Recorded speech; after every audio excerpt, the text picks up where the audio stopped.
సైదా గారు ఛానల్ అయింది మీరు వచ్చి, సో మీతోనే స్టార్ట్ చేస్తాను. దానికన్నా ముందు వీటికి సంబంధించి లేటెస్ట్ అప్డేట్స్. ఈరోజు ఈవినింగ్ వైసీపీ అధినేత జగన్మోహన్ రెడ్డి గారు మీడియా ముందుకు వచ్చారు. అంటే దాని అర్థం బెంగళూరు నుంచి తాడేపల్లి వచ్చారని అర్థం చేసుకోవాలి. ఎందుకంటే ఆయన వారంలో 3 రోజులు మాత్రమే ఇక్కడ ఉంటున్నారు, 4 రోజులు బెంగళూరులో ఉంటున్నారు అని అంటున్నారు. అలాగే కనపడుతుంది కూడా.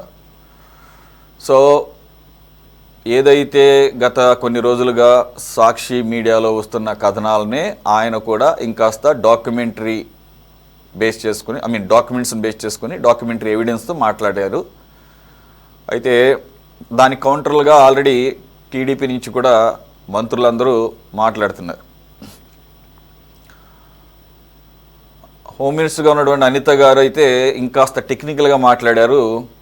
ఆవిడ అన్ని మీడియా ప్రెస్ మీట్లకి ఇది కొంచెం ఈరోజు కాస్త భిన్నంగాను చాలా విపులీకరించి ఇన్డెప్త్ టెక్నికల్ నాలెడ్జ్తోనూ ఎవిడెన్స్తోనూ మాట్లాడినట్టు నాకు అనిపించింది కౌంటర్గా.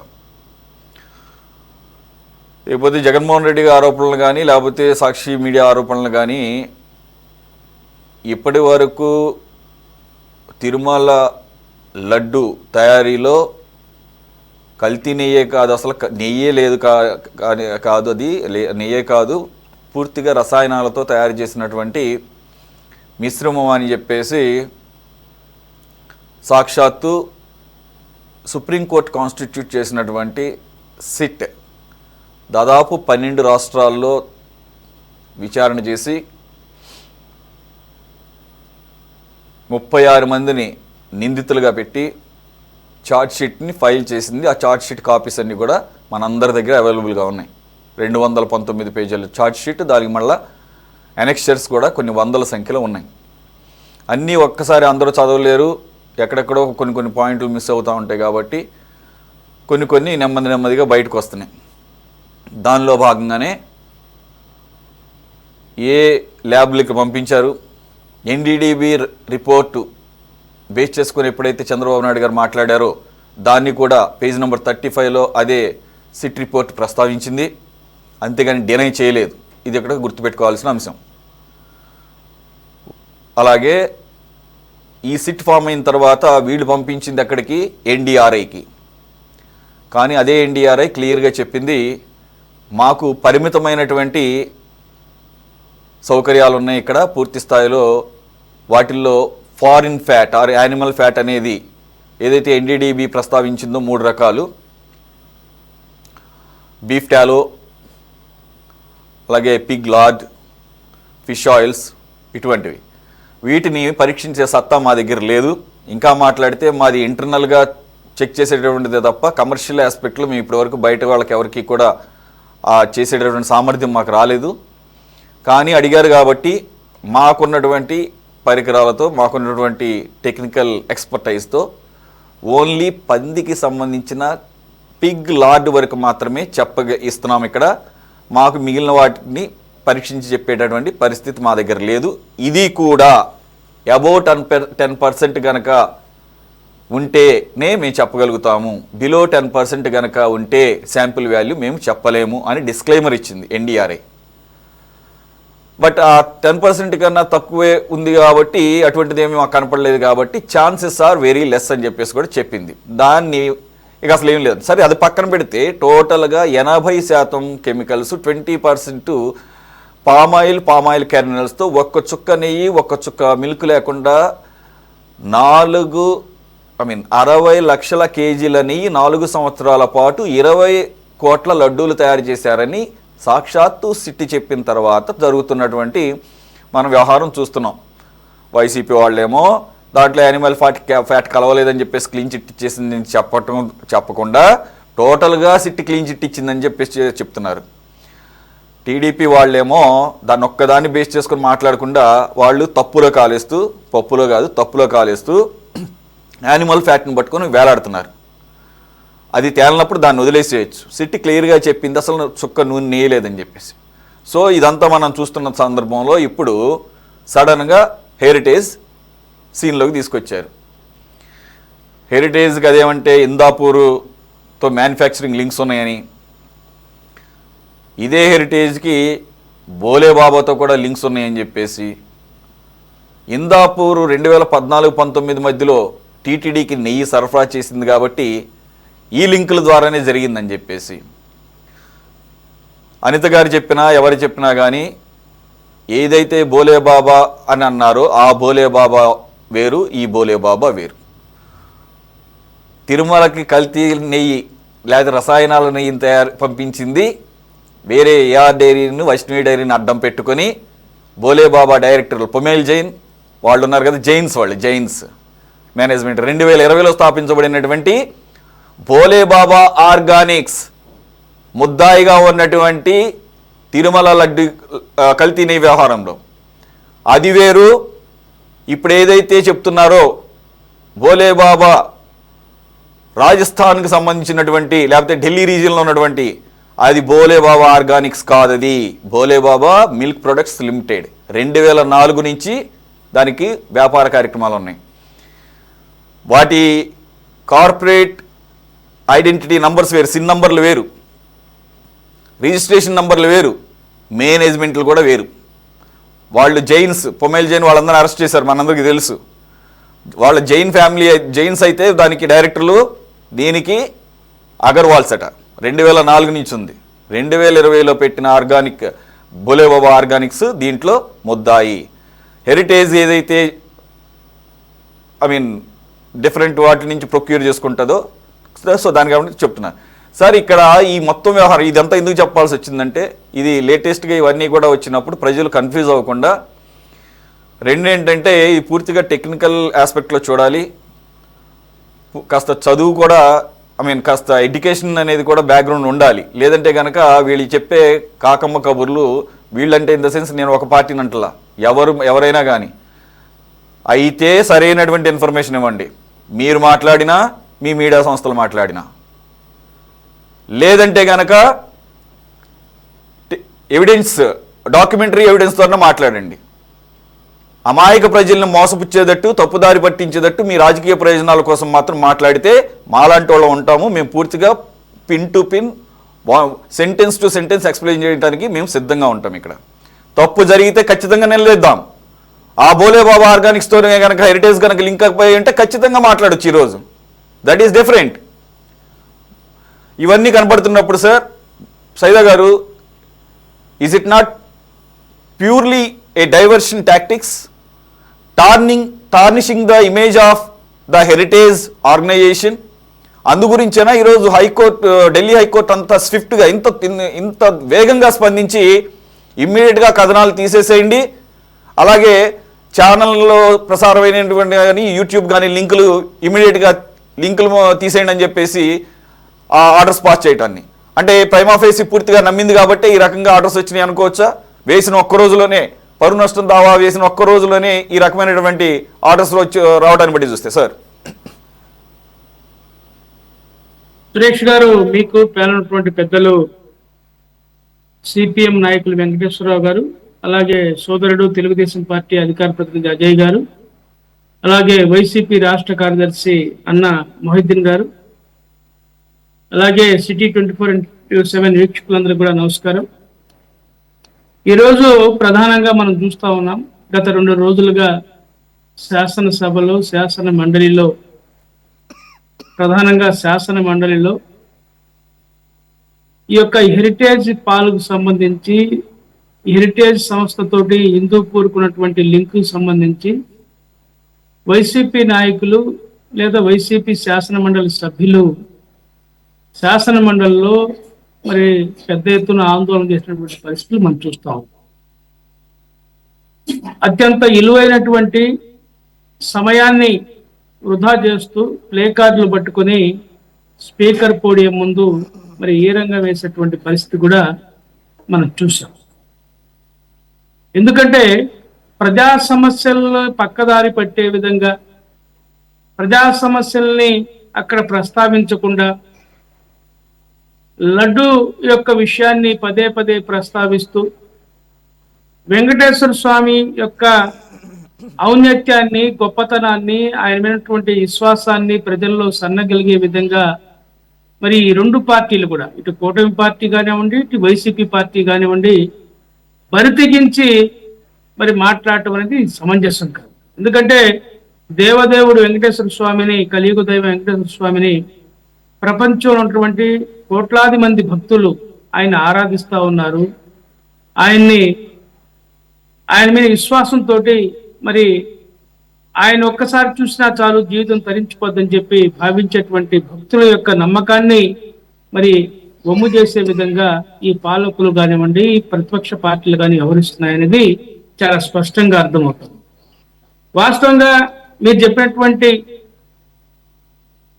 సంపూర్ణమైనటువంటి విశ్లేషణ ఈ యొక్క కల్తీ నెయ్యి వ్యవహారానికి సంబంధించి ఎక్కడి నుంచి స్టార్ట్ అయింది, ఎక్కడికి ముగిసింది, ఈరోజు మరి కోర్టులు ఏ విధంగా మరి ఈ యొక్క వైసీపీ చేసినటువంటి లేకపోతే బొత్స సత్యనారాయణ చేసినటువంటి వ్యాఖ్యల మీద ఏ విధంగా కోర్టులు ఆర్డినెన్స్ ఇచ్చాయి, చాలా సంపూర్ణంగా మీరు విశ్లేషణ చేశారు. దాని లోతుల్లోకి నేను వెళ్ళదలుచుకోవచ్చు. ఎందుకంటే సిట్ ఏర్పాటు చేసిన తర్వాత సిట్ చాలా క్లియర్గా ఈ యొక్క కల్తీ జరిగింది నెయ్యిలో, ఈ లడ్డు కల్తీలు అయ్యాయనేది చాలా స్పష్టంగా అర్థమవుతుంది. అయితే ఇది వైసీపీ అధికారంలో ఉన్నటువంటి సమయంలో వైవి సుబ్బారెడ్డి గారు టీటీడీ బోర్డు చైర్మన్ గా, అలాగే కరుణాకర్ రెడ్డి గారు టీటీడీ బోర్డు చైర్మన్ ఉన్నటువంటి సమయంలో ఇవన్నీ జరిగాయి అనేది సిట్ తేల్చింది. అనేక మందిని అరెస్ట్ చేసింది. మరి అధికారులు కానివ్వండి, లేకపోతే మరి దీంట్లో ఉన్నటువంటి అనేక మంది నాయకులు కానివ్వండి జైలుకి వెళ్ళినటువంటి పరిస్థితి, కొంతమంది బెయిల్ మీద బయటకు పరిస్థితి కూడా మనం చూస్తూ ఉంటాం. ఇక్కడ మనం గమనించాల్సిన విషయం ఏంటంటే, హెరిటేజ్ సంస్థ కూడా ఈ పాల వ్యాపారం చేస్తూ ఉంది కాబట్టి దీనికి లింక్ పెట్టాలన్నటువంటి ఒక ఆలోచనతో మేధావులంతా కలిసి ఇందాపూర్ డైరీకి దీనికి లింక్ పెట్టి మరి మాట్లాడుతూ ఉన్నారు. 320 రూపాయలు నెయ్యి ఇచ్చేటువంటి లీటర్ నెయ్యి 320 రూపాయలు అయితే కేజీ నెయ్యి, మీరు దీనికి 700 రూపాయలు ఇందాపూర్కి చెల్లిస్తున్నారు, మరి ఇది న్యాయమేనా అని చెప్పి పెద్దలు ఎల్ఓపి బొత్స సత్యనారాయణ గారు మాట్లాడుతూ ఉన్నారు. నిజంగా ఈ యొక్క హెరిటేజీకే లేకపోతే ఈ హెరిటేజ్ సంస్థ కినక దురుద్దేశం ఉంటే వెంకటేశ్వర స్వామి యొక్క డబ్బుల్ని లేకపోతే మరి ఆ యొక్క పాల అమ్మకం ద్వారా, నెయ్యి అమ్మకం ద్వారా వచ్చే ఆదాయాన్ని కనుక క్యాచ్ చేసుకోవాలనుకుంటే వీళ్ళే స్వయంగా మరి సరఫరా చేసేవాళ్ళు. మరొక సంస్థతో లింక్ పెట్టుకోవాల్సిన అవసరం ఏమొచ్చిందో నాకైతే అర్థం కాదు. మరి బొత్స సత్యనారాయణ గారు ఇక్కడ లాజిక్ ఎందుకు మిస్ అయ్యారో నాకైతే అర్థం కాలేదు. వాస్తవంగా మనం చూస్తా ఉన్నాం, 1982లో హెరిటేజ్ సంస్థ ప్రారంభమైంది. ఇప్పటికే దాదాపు మనం చూసినట్లయితే 44 సంవత్సరాలు మరి పూర్తి చేసినటువంటి సంస్థ. అలాగే మనం చూసినట్టు అనేక సేవా కార్యక్రమాలు కూడా మనం చూస్తూ ఉన్నాం. ఈ సంస్థ ద్వారా మరి నిర్వహించేటువంటి పరిస్థితులు కూడా మనం చూస్తా ఉన్నాం. ఈ సంస్థ 16 రాష్ట్రాల్లో దాదాపు 22 మరి సంస్థలతోటి వ్యాపారం నిర్వహిస్తున్నటువంటి పరిస్థితులు కూడా మనం చూసాం. అయితే దీన్ని వైసీపీ రాజకీయం చేయడం అనేది సమంజసం కాదు. వ్యాపారాన్ని దెబ్బతీయాలన్నటువంటి దురాలోచనతో మరి వెంకటేశ్వర స్వామి యొక్క కల్తీ లడ్డు సంబంధించి ఈ హెరిటేజీ హిందూపూర్ డైరీకి సంబంధాలు ఉన్నాయని చెప్పి మాట్లాడడం అనేది సమంజసం కాదు. ఇది న్యాయమైన విషయం కాదు. ఇంకొక విషయం కూడా ఇక్కడ మనం ఆలోచించాలి సురేష్ గారు. నేనేం చెప్తున్నానంటే, శాసన మండలిలో చర్చ జరగాల్సిన అవసరం ఉంది. ఎందుకు మరి చర్చ జరగనీయకుండా వీళ్ళు అడ్డుకున్నారో నాకైతే అర్థం కాదు. వీళ్ళు పోడియం కాడికి పోయి ప్లే కార్డులు పెట్టుకొని గొడవ చేయడం కాదు. వాస్తవాలు శాసనసభ ద్వారా, శాసన మండలి ద్వారా ఈ యొక్క వాస్తవాలని ప్రభుత్వం వెల్లడించవలసిన అవసరం ఉంది. ఒక రకంగా చెప్పాలంటే టీటీడీ అధికారులు మరి దీని మీద నిన్న ప్రెస్ మీట్ పెట్టి దీని మీద వివరణాత్మకంగా చెప్పారు. నిరాధార ఆరోపణలు ఉపసంహరించుకొని బేషరతుగా క్షమాపణ చెప్పండి అని చెప్పి కూడా మరి బొత్స సత్యనారాయణకి హెరిటేజ్ ఫుడ్స్ లీగల్ నోటీస్ ఇచ్చినటువంటి పరిస్థితి చూసాం. హెరిటేజ్ ఫుడ్స్ మేనేజర్ గారి తరఫున మరి మల్లికార్జునరావు గారనే న్యాయవాది మరి ఒక నోటీస్ కూడా ఇచ్చినటువంటి పరిస్థితి. ఈరోజు దాని మీద మరి సుప్రీంకోర్టులో ఆగమేఘాల మీద కొన్ని గైడ్ లైన్స్ ఇచ్చి అవన్నీ కూడా తీసేయమని చెప్పి చెప్పడం, ఇవన్నీ కూడా మనం చూసాం. అయితే ఇక్కడ ఏంటంటే మేమేం కోరుకుంటున్నామంటే, ఒక రకంగా చెప్పాలంటే ఇది శాసన మండలిలో శాసనసభలో చర్చ జరగాల. అంటే ప్రజా సమస్యలతో పాటు వెంకటేశ్వర స్వామి యొక్క ఔన్నత్యానికి సంబంధించినటువంటి అంశం, అవినీతి ఎవరు చేశారో బయటికి రావాల్సినటువంటి అవసరం, దాదాపు కొన్ని కోట్ల రూపాయలు, మరి 1-2 కాదు, దాదాపు 300 కోట్ల పైగా మరి దీని మీద అవినీతి జరిగింది. యొక్క వెంకటేశ్వర స్వామి యొక్క నమ్మకాన్ని మరి ఈ రోజు ప్రజలు నమ్మే పరిస్థితి లేకుండా పోయింది. తిరుమల తిరుపతిలో అవినీతి అక్రమాలు జరుగుతూ ఉన్నాయి. ఇవన్నీ కూడా ప్రజలు ఈ రోజు ఆలోచించినటువంటి పరిస్థితి. కాబట్టి దీని మీద మరి శాసనసభలో కానీ శాసన మండలిలో కానీ ఉన్నంతలో కొద్దిగా చర్చ జరుగుంటే బాగుండేది. మరి ఎందుకు మరి రాష్ట్ర ప్రభుత్వం అనుమతించలేదో దీన్ని ఒకసారి ఆలోచించాల్సిన అవసరం కూడా ఉందని చెప్పి కూడా మేము భావిస్తా ఉన్నాం. అలాగే ముఖ్యంగా ప్రజా సమస్యల్ని పక్కదారి పెట్టే విధంగా ఈ రెండు పార్టీలు కూడా, కూటమి ప్రభుత్వం కానివ్వండి, ప్రతిపక్షం అని చెప్పుకున్నటువంటి జగన్మోహన్ రెడ్డి ప్రభుత్వం కానివ్వండి, మరి ఎందుకు ప్రజా సమస్యల్ని ప్రస్తావించకుండా ఇలాంటి అంశాలని మరి తెర మీదకి తీసుకొచ్చి ఎందుకు ఆందోళన చేస్తున్నా అర్థం కాదు. ఈరోజు రాష్ట్రంలో అనేకమైనటువంటి సమస్యలు ఉన్నాయి. నిరుద్యోగ సమస్య ఉంది, అలాగే రైతుల ఆత్మహత్యలు జరుగుతూ ఉన్నాయి గిట్టుబాటు ధరలు లేక, అలాగే ఉపాధి లేక కూలీలు వలసలు పోతా ఉన్నారు, రేట్లు విపరీతంగా పెరిగిపోతా ఉన్నాయి, అనేకమైనటువంటి సమస్యలు, లా అండ్ ఆర్డర్ సమస్య, రోజు ఒక మహిళ మీద, రోజుకి మనం చూస్తున్న గంటకి 5 మహిళల మీద అత్యాచారాలు జరుగుతూ ఉన్నాయి ఈ రాష్ట్రంలో. నిన్న చూసాం, ఒక చిన్న పాపని ఏ విధంగా కిరాతకంగా మరి హత్య చేశాడో మనం చూస్తూ ఉన్నాం. ఇవన్నీ కూడా ఇలాంటి అనేకమైనటువంటి సమస్యలు ఉంటే, మీకు తెలుసు ఉపాధి హామీ పథకం ఈరోజు కోట్లాది మందికి దేశంలో కూడిపెట్టినటువంటి కరువు పనిని కేంద్ర ప్రభుత్వం ఒక నల్ల చట్టం తీసుకొచ్చి మరి రద్దు చేస్తా ఉంటే, ఆ చట్టానికి తిలోదకాలు ఇస్తా ఉంటే నోరప్పగించి కళ్ళప్పగించి చూసినటువంటి ఈ యొక్క కూటమి నాయకులు మరి ఈ అంశం మీద శాసనసభలో చర్చించాలా, శాసనసభలో తీర్మానం చేయాలా, ఈ యొక్క మహాత్మా గాంధీ గ్రామీణ ఉపాధి హామీ పథకాన్ని యథావిధంగా కొనసాగించాలని చెప్పి ఒక తీర్మానం చేయాల్సినటువంటి అవసరం ఉంది. ఇవన్నీ మాట్లాడరు. లేకపోతే రాజధాని నిర్మాణానికి సంబంధించి నిధులు ఇవ్వమని చెప్పి గట్టిగా మాట్లాడే పరిస్థితి లేదు. అలాగే నీటిపారుదల ప్రాజెక్టులకు నిధులు ఇవ్వండి అని చెప్పి అడిగేటువంటి పరిస్థితులు లేవు. ఇవన్నీ మాట్లాడకుండా ఏదో కాకమ్మ కబుర్లు చెప్పుకుంటా ఉంటూ ఈ రెండు పార్టీలు కూడా ఈ యొక్క రాష్ట్ర ప్రజల్ని మోసం చేస్తా ఉన్నాయి. ఈ రాష్ట్రంలో కొనసాగుతుంది డబుల్ ఇంజిన్ సర్కార్ కాదు, ట్రిపుల్ ఇంజిన్ సర్కార్. ఎందుకంటే మోదీని ఎవరు ప్రశ్నించలేనటువంటి పరిస్థితి ఈ రాష్ట్రంలో కొనసాగుతా ఉంది. 3 పార్టీలు ఒకటే. బీజేపీ అంటే బాబు, జగన్, పవన్ అనేది చాలా స్పష్టంగా ఈ రాష్ట్ర ప్రజలు అర్థం చేసుకుంటా ఉన్నారు. మీరు గమనించాలా, ఈ రోజు కాంగ్రెస్ పార్టీ షర్మిలారెడ్డి గారి నాయకత్వంలో మరి ఉపాధి హామీ పరిరక్షణ యాత్ర పేరుతోటి మరి 2వ తారీఖు నుంచి రాష్ట్రం మొత్తం పర్యటిస్తా ఉన్నారు. ఈ రోజు కూడా పల్నాడు జిల్లాలో మరి 2 చోట్ల ఆమె ఈ యొక్క రచ్చబండ కార్యక్రమాలు నిర్మించిన విషయాన్ని కూడా మీకు తెలియజేస్తా ఉన్నా. మీరు ఎందుకు మాట్లాడరు? మోడీని ఎందుకు నిలదీయరు? మీరంతా కుమ్మక్కయ్యి రాష్ట్ర ప్రజల యొక్క ప్రయోజనాన్ని ఫలంగా పెట్టి మీ స్వార్థ రాజకీయాల కోసం ఈ యొక్క మీరు వాడుకుంటున్నారనేది చాలా స్పష్టంగా అర్థమవుతా ఉంది. నేను అందుకే కోరుతా ఉన్నా సురేష్ గారు, వీళ్ళకి నైతిక అర్హత లేదు. వాస్తవంగా మీరు యొక్క హెరిటేజ్ సంబంధించిన కానివ్వండి, హిందూపూర్ సంబంధించినటువంటి విషయం మీద బొత్స సత్యనారాయణ గారు ఈరోజు మాట్లాడటం అనేది నిజంగా మరి గతంలో జరిగినటువంటి విషయాలు ఎందుకు ఆయన ప్రస్తావించడు?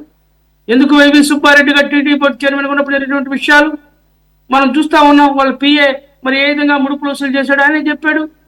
మరి ఆయన వైవి సుబ్బారెడ్డి ఎందుకు అరెస్ట్ చేయారు అర్థం కాదు. అలాగే మనం పోతే భూమన కరుణాకర్ రెడ్డి, మరి ఆయన హయాంలో ఏం జరిగినటువంటి విషయాలు. ఇక్కడ విచిత్రమైన విషయం ఏంటంటే సురేష్ గారు, గతంలో పనిచేసినటువంటి అవినీతి అధికారులనే మళ్ళా ఈ యొక్క ప్రభుత్వం గతంలో నియమించుకుంది. మనం చూసాం. సునీల్ సింఘాల్ మరి ఆయన తీసుకొచ్చి పెట్టుకున్నారు ఇక్కడ టిటిడికి. మళ్ళా ఆయన మీద ఆరోపణలను మనం తీసుకొచ్చి ఆయన మళ్ళీ బదిలీ చేశారు, తప్పించారు. ఏమనుకోవాలా? వీళ్ళు వాళ్ళు అందరే. వెంకటేశ్వర స్వామి మీద భక్తి లేదు, వీళ్ళకి గౌరవం లేదు, ఏమి లేదు. ఆయన ఆస్తుల్ని కాల్చడానికి, ఆయన పేరు చెప్పుకొని ఆయన సొమ్మును దండుకోవడానికి ఈ యొక్క కూటమి కానివ్వండి, వైసీపీ కానివ్వండి ప్రయత్నం చేస్తున్నది చాలా స్పష్టంగా ఈ రాష్ట్ర ప్రజలకు అర్థం అవుతా ఉంది. ప్రజలు అర్థం చేసుకుంటా ఉన్నారు. ఎందుకంటే మాటలు చెప్పడం కాదు, మీరు ఆచరణలో చూపించండి. మరి ఎందుకు వెంకటేశ్వర స్వామి యొక్క లడ్డు కల్తీ జరిగిందని చెప్పి గతంలో ఎన్నడూ లేదు. మరి ఇన్ని సంవత్సరాల నుంచి, కొన్ని 100 సంవత్సరాల చరిత్ర వెంకటేశ్వర స్వామిది. ఓకే సార్, మీరు చాలా పాయింట్స్ ప్రస్తావించారు, నిజంగా చాలా క్రూషియల్ పాయింట్స్. ఏ విధంగా మాతో సహా ఇన్ ద సెన్స్ మీడియాతో సహా టోటల్గా ఈ లడ్డు కల్తీన వ్యవహారానికి లేదంటే లిక్కర్ స్కామ్లకి అన్ని స్కాములకే ఆమెను పరిమితమైపోయేటటువంటి దాన్ని ఏమంటారు దౌర్భాగ్యమైనటువంటి పరిస్థితులు తప్పక సృష్టించబడుతున్నాయి. అంటే మేము కూడా మాట్లాడాల్సి వస్తుంది. ఎందుకంటే రోజుకు ఒక కొత్త వ్యవహారం బయటకు వస్తున్న సందర్భంలో మనం దాని నుంచి తప్పించుకోలేని పరిస్థితి. బట్ మీరు చాలా బాగా అడ్రస్ చేశారు. వీటితో పాటుగా వీటికన్నా ఇంపార్టెంట్ విషయాలు ఇంకా ఈ రాష్ట్రంలో ప్రజలు ఫేస్ చేస్తున్నటువంటి ఇబ్బందులు, వాటిని అడ్రస్ చేయాల్సినటువంటి చట్టసభలు జరిగేది చాలా తక్కువ టైము, పరిమితంగా. అందులోనూ ప్రధాన ప్రతిపక్షంగా వైసీపీ అక్కడికి వెళ్ళటం లేదు. శాసనసభకి మండలిలో కూడా జరగాల్సిన వాటి మీద జరగాల్సిన చర్చలు కాకుండా ఇటువంటి వాటికి పరిమితం అవటం నిజంగా శోచనీయం. రైట్. అజయ్ గారు,